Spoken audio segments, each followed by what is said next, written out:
હાલો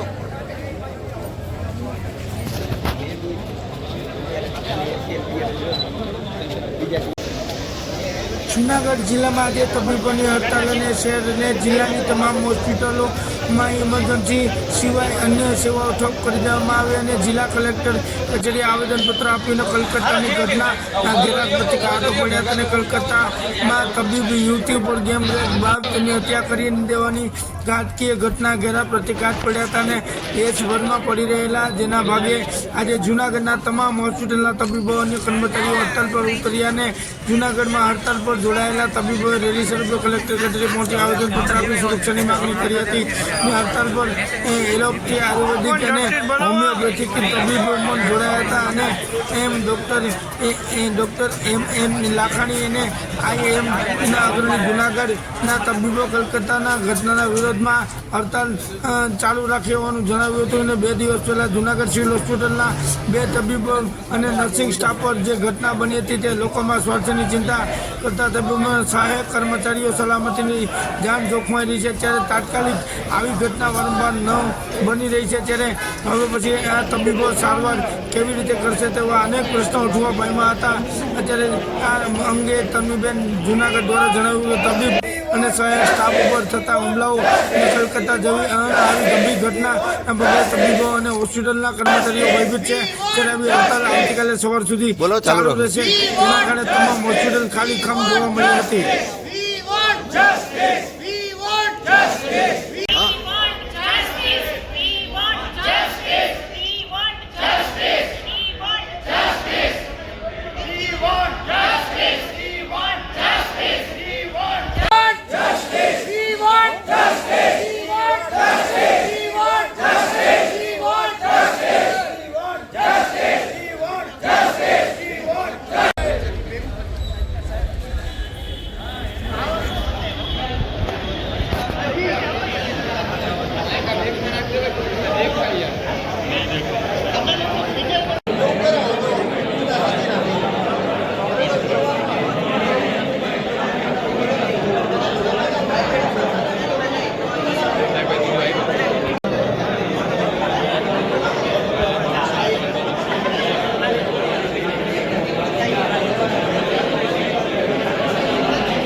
ready sir. આપણને બી ના હોય, મને બી હમણાં 2 દિવસ પછી ખબર પડી, 2 દિવસ પહેલા ખબર પડી આ બધું થયું પછી કે આ જે જોગવાઈ છે એને આધારે આપણી સામે ડાયરેક્ટ FIR ક્લિયર ન શકે પેલા તો. હવે જે FIR થઈ છે એ સંદર્ભ ચાલુ રાખો. We want justice. We want justice. We want justice. We want justice. બોલો We want justice. We want justice. We want justice. We want justice. We want justice. We want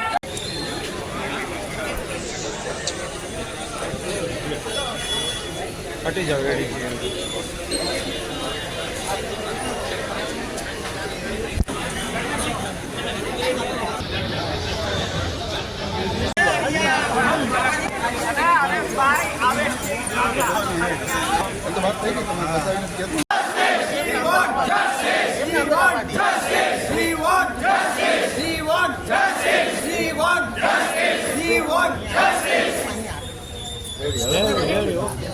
બોલો બોલો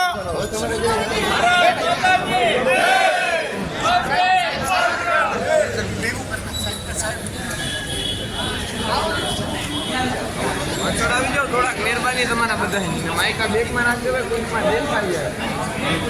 તમે લોકો ફિમેલ બધા લીડ કરો કારણ કે issue female related છે.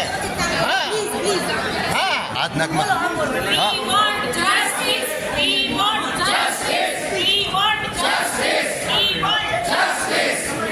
We want justice. We want justice. We want justice. We want justice. We want okay justice. We want justice. હવે રાબેતા મુજબ સાહેબ તમારે કરવું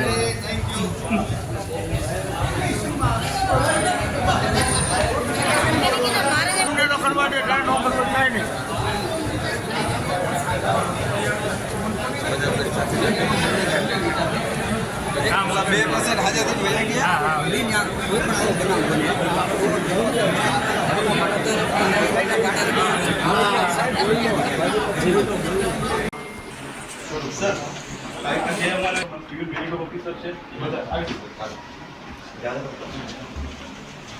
આવી જાઓ મનીષભાઈ. અમારા નર્સિંગ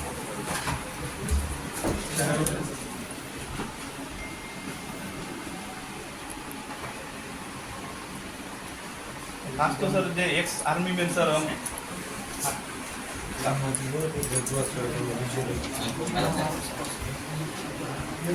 અમારે તો બધાને એવી એક સાહેબને રજૂઆત કરવી હતી કે અમારા જેટલા નર્સિંગ સ્ટાફ નાઇટ ડ્યુટીમાં છે એ લોકોને કોઈ એક વેપન મળે અથવા તો સ્વ બચાવ કરીએ કે જ્યારે આવું થાય સાહેબ આ પહેલી વાર નથી થયું નર્સિંગ સ્ટાફ ઉપર અગાઉ પણ થયેલું છે તો જ્યારે આવું થાય ત્યારે આપણે અમારા સ્વ બચાવ માટે કરી ગાર્ડ હોય છે તો એ પણ કંઈ કરી નથી શકતા જો અમને ત્યાં વેપનવાળા પોલીસ મળે અથવા તો અમને ખુદને વેપન મળે તો અમને અમારો સ્વ બચાવ કરી શકીએ એવી અમારી એક રજૂઆત હતી.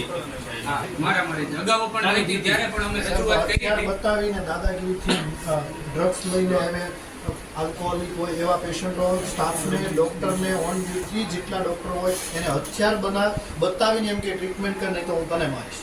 આટલી હદે દાદાગીરી થાય અને એ લોકો પાસે એવા બધા હથિયારો હોય કે અમારા સિક્યુરિટી ગાર્ડે એનું કે સેલ્ફ પ્રોટેક્ટ બહાર એકલા નીકળે ત્યારે મારી નાખવાની ધમકી મળે. સ્ટાફને ડૉક્ટરને એવું કે અહીંયા તમે કંઈ બોલશો એટલે બહાર તો નીકળવું છે ને. આટલી હદે મિસબિહેવિયર કરીને અમારી પાસે જબરદસ્તી ટ્રીટમેન્ટ લેવામાં આવે છે.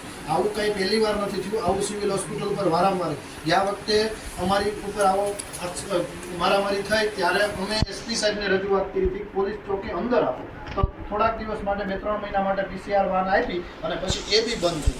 કાલે બી અમને એવી બાંહેધરી આપવામાં આવી છે વાન અહીંયા રહેશે જ્યારે કોલ હશે તો જ બહાર જશે અને પોલીસ ચોકીએ પોલીસ બટ એવું છે કે પીઆઈ દરજ્જાનો માણસ હોય તો જ એ હોસ્પિટલમાં કંટ્રોલ થાય કારણ કે બધા જ લોકો ત્યાં અમારું પોતાના સ્વ બચાવ માટે એ તો ભાગી જાય છે એટલે અમારે માર ખાવા મળે. કાલે 100 નંબરમાં ફોન કરીએ છીએ ને તો 100 નંબરમાં ફોન ઘણી વાર લાગતો નથી મારામારીની અને મેટર હોય એ પોઝિટિવ 5 જ મિનિટની હોય. 5 મિનિટ પછી કદાચ ગમે એ આવે તો ત્યાં શું મતલબ છે?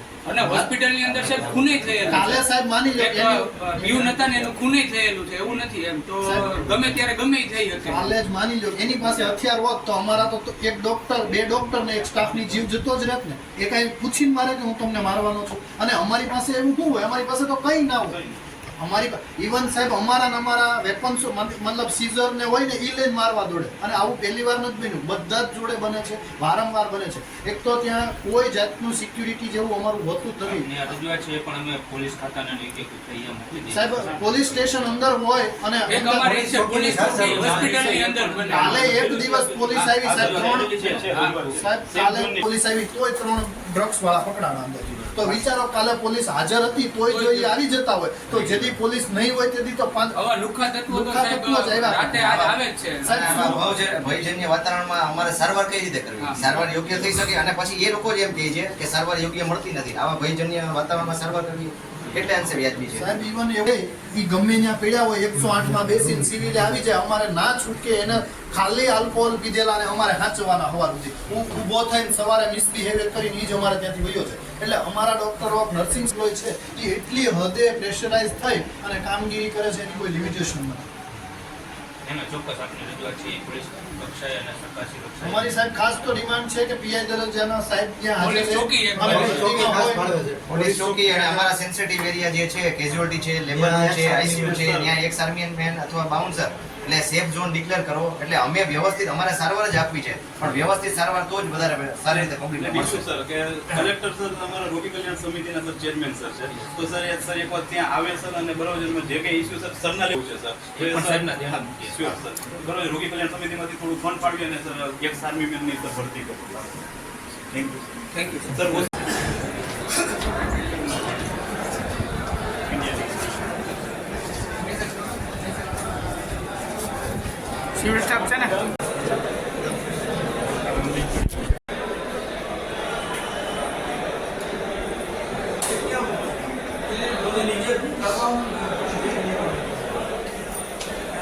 અને એક નર્સિંગ સ્ટાફને સર માર મારેલા ઓલરેડી સર પેશન્ટ સારવાર કરતા હતા આઈસીયુમાં CPR આપતા હતા અને એ સમયગાળા કાઠલા પકડીને મારી માર્યા બીપીના મશીનનો ખા માર્યા અને અમારા 2 ડૉક્ટર સર આઈસીયુમાં અને સ્ટાફ દાખલ છે સર આજની તારીખે એટલે અમે સર અમારી ડિમાન્ડ હતી ગઈકાલે વીજળી સ્ટ્રાઇક પણ પાડી આ વિશે સર અમે કઈકડાથી FIR પણ કરાય છે તો આ જે ઘટના છે હોસ્પિટલને સેફ પ્લેસ જાહેર કરે અને અમારા એક આર્મી મેનની જે છે ડિમાન્ડ સિવિલ હોસ્પિટલ દરેક જગ્યાએ જે અમારા મેઇન કન્સર્ન છે આઈસીયુ CROP લેબર એ બધા તો એના માટે સર અમે તમારું પણ સિવિલ હોસ્પિટલ તરફથી મનીષભાઈ તમે ત્યાં મોબાઈલ બધાને થેન્ક યુ ને કલેક્ટર સરને ધ્યાનમાં આવે કે ભાઈ આ વસ્તુ ઘટના બની હતી સર આમાં ને IMA પણ સર ત્યારે અમારી સાથે આવ્યું હતું સર એક IMAની તો અમારી રજૂઆત છે જ સર કલકત્તાની સાથે પણ એક સિવિલનો ઇન્સિડન્ટ જે ગઈકાલે બન્યો સર એ પણ સર એક અમારી નમ્ર અરજી છે કે સર આપના માધ્યમથી સરના માધ્યમથી સરકારશ્રી તરફ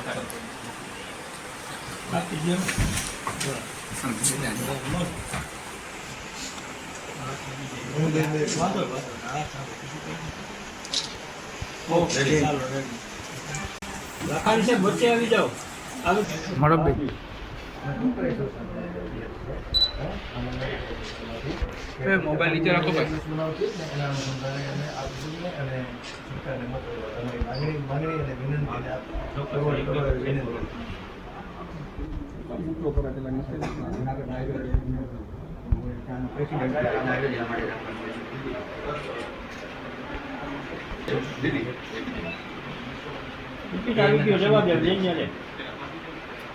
જૂનાગઢના બાપ આપણે આવી ગયું લઈ સિવિલની કાપી IMA સપોર્ટ કરીએ છીએ.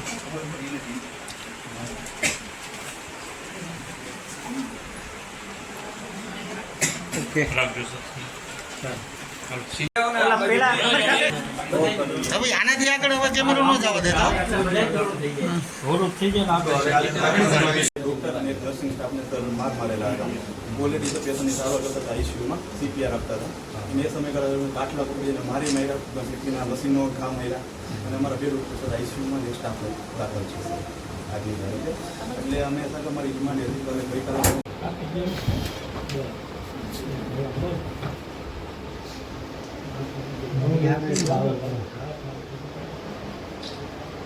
રેડી છે હું ડૉક્ટર તન્વી કાચા આજે 17 તારીખથી લઈ સવારે 6 વાગ્યાથી 18 તારીખ સવારે 6 વાગ્યા સુધી હડતાલ કરવામાં આવી છે અને હડતાલનો એકમાત્ર ઉદ્દેશ્ય છે કે કલકત્તા હોસ્પિટલમાં જે ગેંગરેપ અને મર્ડરની ઘટના બની છે તો એનાથી દરેક ડૉક્ટરની સેફટી ઉપર એક સવાલ ઉઠેલો છે અને સામાન્ય માણસો સુધી એ મેસેજ પહોંચવો ખૂબ જ જરૂરી છે કે ડૉક્ટરનું એક અલગ સ્ટેટસ છે અને એ પોતાના દિવસ રાત એક કરી પોતાની સુવિધાઓને હડસેલો મારી અને તમારી મદદ કરે છે તો એમની સેફટી જળવાવી અને એમનું એક માન જળવાવવું એ ખૂબ જ જરૂરી છે તો આજે એ મેસેજ સામાન્ય માણસ સુધી પહોંચે એ માટે અમે એક પ્રતિકાત્મક હડતાલ કરેલી છે કે જેમાં ઇમરજન્સી સેવાઓ ચાલુ રાખવામાં આવેલી છે પણ એ સિવાયની બધી સેવાઓ બંધ કરવામાં આવેલી છે. ઇમરજન્સી સેવાઓ અમુક જગ્યાએ ચાલુ રાખવામાં આવેલી છે. તો હા, હું doctor NM Lakhani Junagadh medical એસોસિએશનના પ્રમુખ તરીકે અમારા સાથી એસોસિએશન જેવા કે Junagadh Ayurvedic doctor association, Junagadh dental doctors association, Junagadh homeopathic doctors association, Junagadh medical student association અને Junagadh civil hospital doctors association સાથે મળી અને આજ રોજ કલેક્ટર સાહેબને એક આવેદનપત્ર આપવા આવેલ છીએ. ગઈકાલ રાત્રે જુનાગઢ સિવિલ હોસ્પિટલની અંદર સારવાર દરમિયાન એક દર્દીનું મૃત્યુ થયેલ. મૃત્યુ બાદ દર્દીના સગાઓએ સારવાર કરનાર ડૉક્ટર મેડિકલ સ્ટાફને ખૂબ માર મારેલ છે અને ડૉક્ટરની બેદરકારીથી મૃત્યુ થઈ છે એવો આક્ષેપ કરી અને ખૂબ હેરાન કરેલ છે અને OPDની અંદર જે જગ્યાએ સારવારનો રૂમ હતો ત્યાં ખૂબ તોડફાડ કરેલ છે. જો આવા ભયના વાતાવરણ નીચે ડૉક્ટરોને કામ કરવાનું હોય અને ડૉક્ટરોની સલામતી ન હોય તો ડૉક્ટરો યોગ્ય રીતે પોતાની ફરજ બજાવી શકે નહીં. માટે સરકારને અમારી વિનંતી અને માગણી છે કે ડૉક્ટરોને ભયમુક્ત વાતાવરણ પૂરું પાડે. બીજું, થોડા દિવસ પહેલાં કલકત્તાની અંદર એક લેડી ડૉક્ટર સાથે દુષ્કર્મ કરી અને લેડી ડૉક્ટરનું મૃત્યુ નિપજાવે. જો આવું જ વારંવાર બન્યા કરે તો ડૉક્ટરો પોતાનું કામ કેવી રીતે કરી શકે? અને સરકારને અમારી લાગણી અને માંગણી છે કે યોગ્ય કાયદાઓ કરે અને એ કાયદાઓની સખત અમલવારી થાય અને આવા આવારા તત્વોને કંટ્રોલમાં રહે એવી અમારી માંગણી છે. અને ખાસ કરીને મુદ્દા એ છે અમે સખતમાં સખત કાયદાની માગણી કરીએ છીએ અને જૂનાગઢની પ્રજા તમામ જાણતી હતી કે જૂનાગઢની અંદર સિવિલ હોસ્પિટલ સામાન્ય રીતે આવારા તત્વોનો અડ્ડો બની ગયેલો છે અને જો આ તત્વોને કામમાં નહીં લેવામાં આવે તો કોઈ સારા માણસો હોસ્પિટલમાં જઈ શકશે પણ નહીં. તો જૂનાગઢની સિવિલ હોસ્પિટલને આવારા તત્વોથી મુક્ત કરી અને સખત કાયદાની અમલવારી થાય એવી તમામ સત્તાધીશોને અને પદાધિકારીઓને અમારી માંગણી અને લાગણી છે.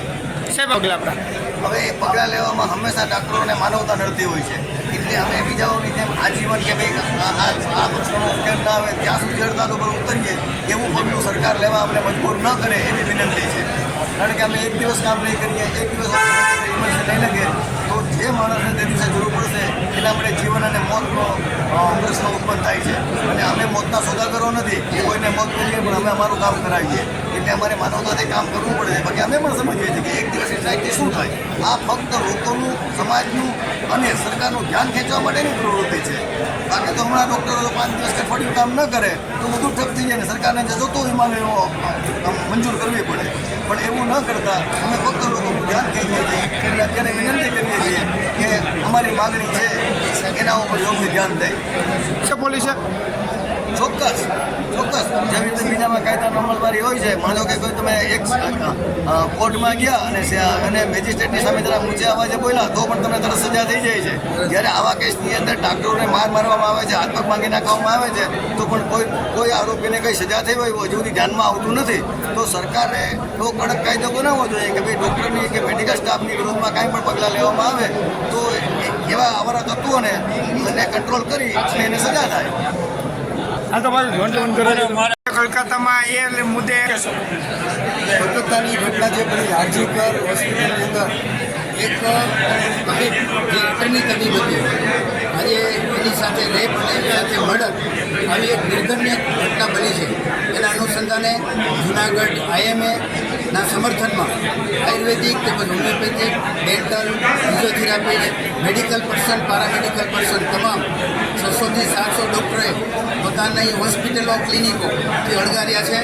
અને ખાસ કરીને આજે ડૉક્ટર પોતાના ઓપરેશન અને જે કંઈ ICU હોય તમામ વર્ક બંધ રાખીને IMAના સમર્થનમાં અમે જોડાયા છીએ. હવે આવી ઘટના જૂનાગઢની અંદર એક ઘટના બની છે જે ડૉક્ટરો પોતાની રીતે ICUમાં કામ કરતા હતા અને એક પેશન્ટનું મૃત્યુ થયું. તો આજે આક્રોશ થઈને જૂનાગઢની અંદર તમામ ડૉક્ટરોને મારવામાં આવ્યા અને જધન્ય રીતે મારવામાં આવ્યા અને ખાસ કરીને લેડી સ્ટાફની ઉપર એણે હુમલો કર્યો. જૂનાગઢની સિવિલ હોસ્પિટલ ખરેખર આમ જુઓ તો આતંકવાદનો અડ્ડો છે. આ હું એક કહેવા માગું છું અને આતંકવાદના અડ્ડામાંથી એને છૂટું કરવામાં આવે અને હું તો એમ કહું છું પ્રશાસન આ બાબતમાં તકેદારી રાખે અને જૂનાગઢની આજે સિવિલ હોસ્પિટલ છે એમાં પોલીસ સ્ટાફ અથવા તો પોલીસ સ્ટેશન ઊભું કરે અને ડૉક્ટરો નિર્ભય રીતે કામ કરી શકે એવું એક માહોલ પેદા કરે એવી હું આ નમ્ર વિનંતી કરું છું. આયુર્વેદિક અને હોમિયોપેથિકના સ્ટાફ વતી અને IMAના સમર્થનમાં અમે લોકો સાથે મળીને કામ કરીએ છીએ. અને આજ તો મેઇન વસ્તુ તો એ છે કે ડૉક્ટરોને નિર્ભય રીતે કામ કરી શકે એવો માહોલ સરકારશ્રીએ ઊભો કરવો જોઈએ. આ પગલાં લેવામાં આવશે. આગળ પગલાં તો એ જ લેવામાં આવે કે આજે અમે 700થી 800 ડૉક્ટરો જૂનાગઢના આજે હડતાલ ઉપર છે. કોઈ પણ જાતના કામથી અમે અળગા છીએ. હવે જો સરકારશ્રી આમાં ધ્યાન નહીં આપવામાં આવે તો ઉગ્ર આંદોલન કરવામાં આવશે અને આને માટે અમે સરકારશ્રી સામે લડી લેશું. મેં અગાઉ કહ્યું તેમ જૂનાગઢ સિવિલ હોસ્પિટલ એક આતંકવાદનો અડ્ડો છે. એનો છુટકારો આપવો જ જોઈએ અને ડૉક્ટરો નિર્ભય રીતે કામ કરી શકે એવો એક સરકારશ્રીએ માહોલ ઊભો કરવો જોઈએ.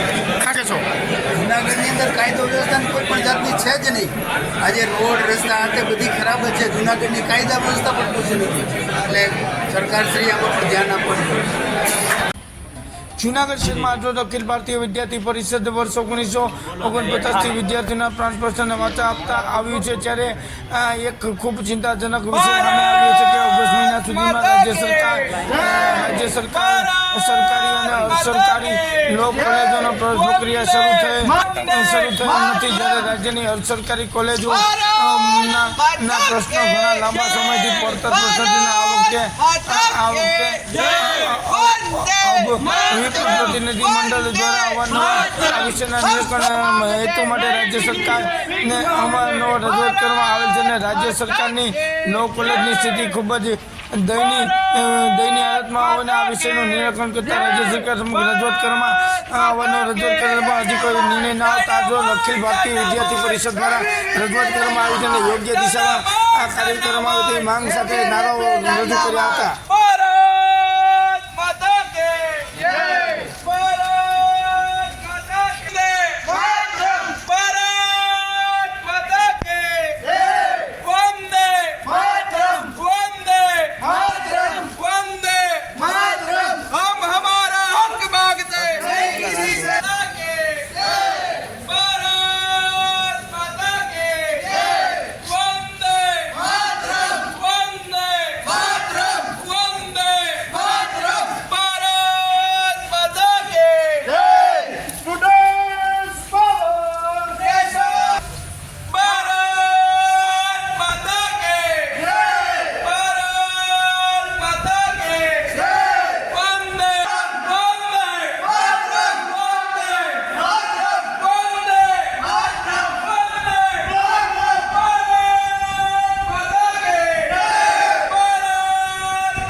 લોના વિષય બાબતે લોના એડમિશન નથી ચાલુ થતા. મારી વાત તમે સાંભળો, બે જણા આવો મારા ભેગા પીએ.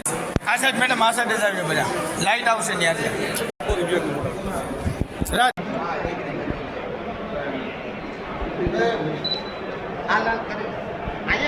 બાઇક લેવાની હોય લઈ લો પેલા. કોને દેવાનું કોને છે ભાઈ ગમે એમ નહીં લેવા આવશે કે હમણાં દેવાનું છે સમય 5 મિનિટ પાડો. ટીઆરસી સાહેબ એની મીટિંગ પૂરી થાય તો કામ પડી જાય. એટલે ટીઆરસી સાહેબ તમારે એક ફોટો તો લઈ લો મને.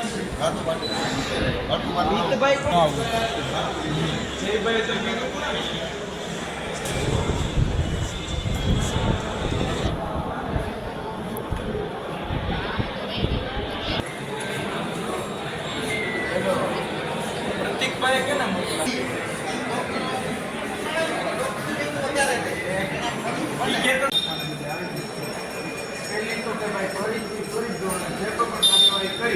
એડમિશન પ્રક્રિયા ચાલુ કરો. બીજું 12 કાઉન્સિલ ઓફ ઇન્ડિયાના ધારા જે કોઈ પ્રાધ્યાપકોની કે શિક્ષકોની ભરતી કરવાની છે તે ભરતી પૂર્ણ કરવામાં આવે તાત્કાલિક ધોરણે નહીં સંતોષાય તો વધુમાં વધુ ઉગ્ર પરિષદ દ્વારા આંદોલન કરવામાં આવશે, જેનું જવાબદાર તંત્ર દ્વારા આ માંગ છે.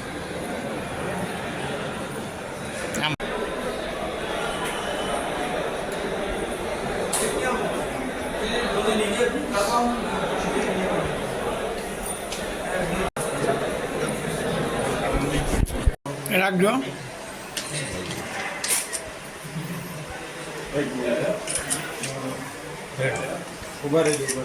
ભાઈ આખો આવી ગયો ને ભાઈ આખો બધા આવી ગયો. મને જ કરતા જેવું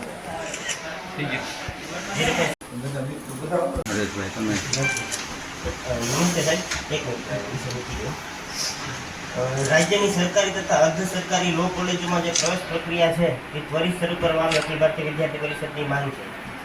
અખિલ ભારતીય વિદ્યાર્થી પરિષદ છેલ્લા 75 વર્ષથી વિદ્યાર્થી કાર્યરત છે. અખિલ ભારતીય વિદ્યાર્થી પરિષદ વિદ્યાર્થીઓ માટે એમના વિદ્યાર્થીઓના પ્રશ્નોને લઈ સતત વિદ્યાર્થીઓ વચ્ચે રહેનારું અખિલ ભારતીય વિદ્યાર્થી સંગઠન છે.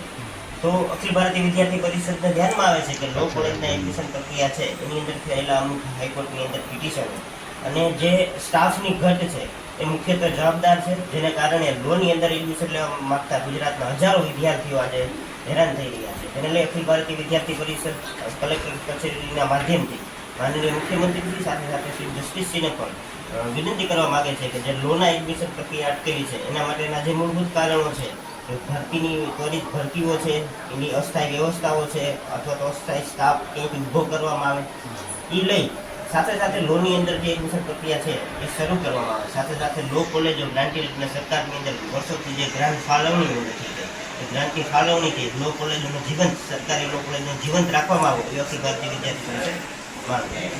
આ તારા નામથી રદ્દ રહેશે. વિદ્યાર્થી પરિષદ દ્વારા ઉગ્રથી ઉગ્ર આંદોલન કરવામાં આવશે અને જે આંદોલનની જવાબદાર તંત્ર પોતે રહેશે અને જો આ તાત્કાલિકપણે આવેદનપત્રની જે કોઈ માંગો છે સંતોષવા.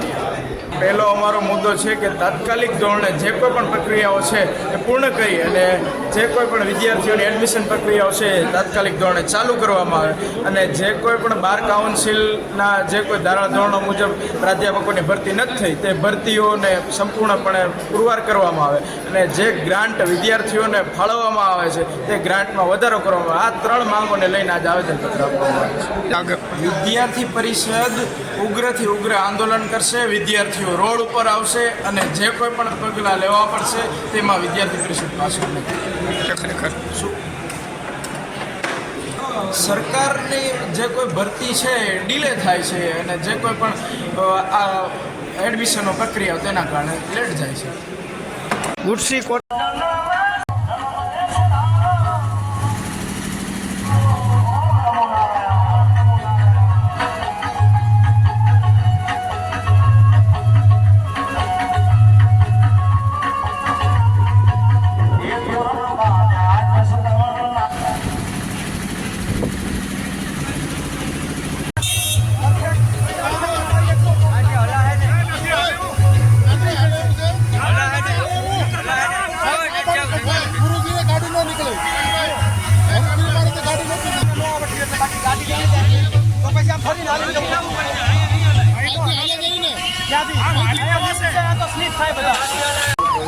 જૂનાગઢના ગિરનાર તીર્થક્ષેત્રની પવિત્ર અને પાવન ભૂમિ પર આવેલા મુત્કુંડ ગુફાના મામલેશ્વર જી મહેન્દ્રાનંદ ગિરિજી મહારાજ જગતગુરુ બન્યા બાદ પ્રથમ વખત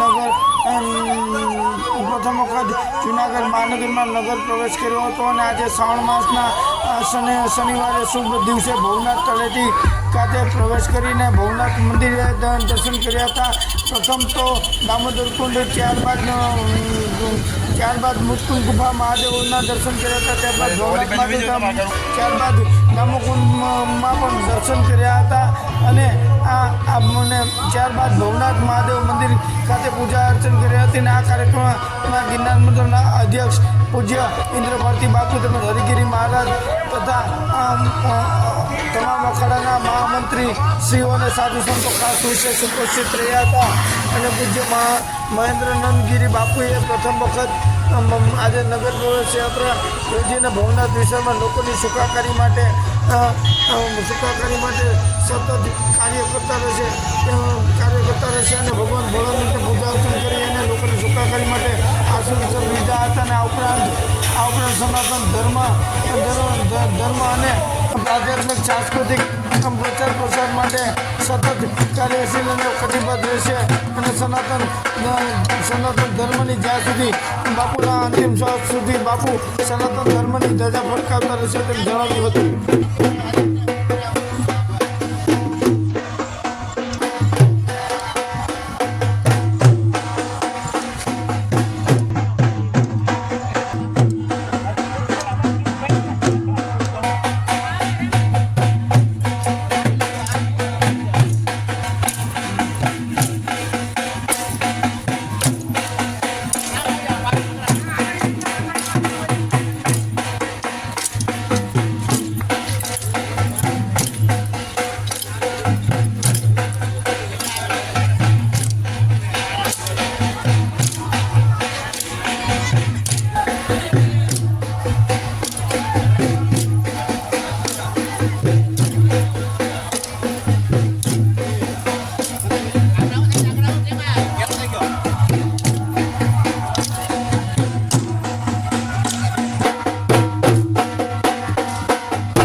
આખી દુનિયાનો નાથ રાખે સૌની ઉપર હાથ છે દેવોનો એ દેવ મહાદેવ ભોળોનાથ હે દે કુબેરના ભંડાર ભોળો એટલો ઉદાર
એમાંથી મામા કેદારનું નામાકરણ આવે ને મને આ બાઈને યાદ આવે છે કે આ એક જ ભાવમાં એવું કીધું છે એમને કે કેદાર કવિ કે તને નમવું રે લડીને લડવું ગાયના માથું ભેળે રહેજે ભગવતી મામા ગીત લખાવે છે પચાસ આ કેદાર મૂકવા પડે ને પાછા લખીને આપે ત્યારે ખબર એની મોજ હતા ત્યારે લખીને આપે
महासिंहासनिवासिने